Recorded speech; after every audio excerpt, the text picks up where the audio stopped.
Kung makikita nyo, ang dami pang DE64 dito mga boss, kaya napakasolid at legendary na nito. Ayan, so DE64V. So marami naman to sa Pilipinas, GP Post. Ayan, so isa to sa mga hardworking na minivan dito sa Japan. Ayan, napaka-goods, diba?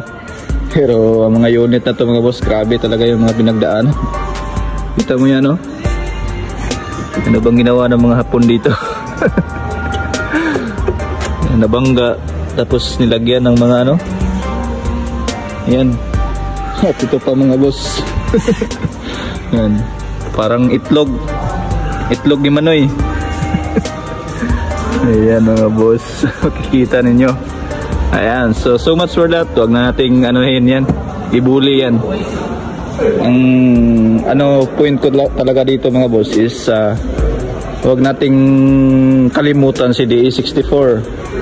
Ayan, kasi ito yung kumbaga unit na kuya ng DE17. Ayan, napaka-goods pa rin ng styling nito mga boss. So, ayan, so magbibigay tayo ng mga tips sa inyo mga boss kung paano nga ba mai-improve ang DE64.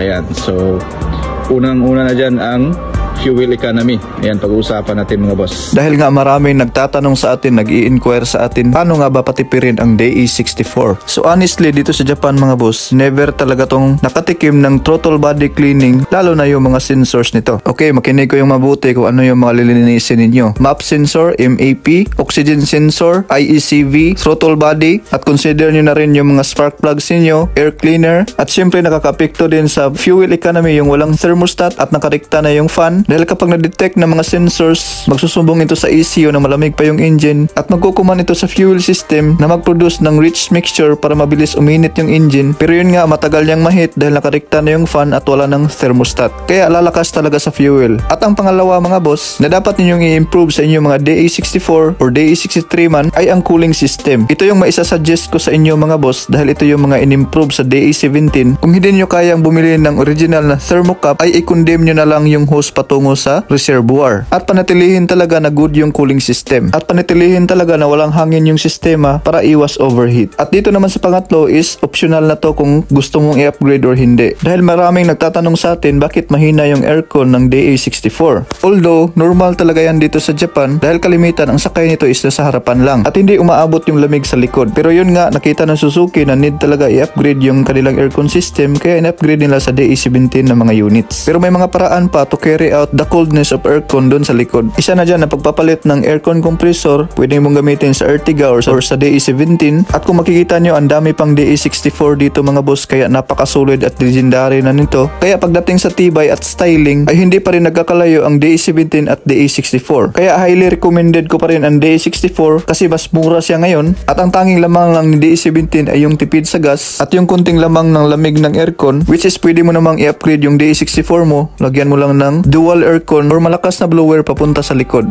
That's it. Thanks for watching. God bless a lot. See you at the next video.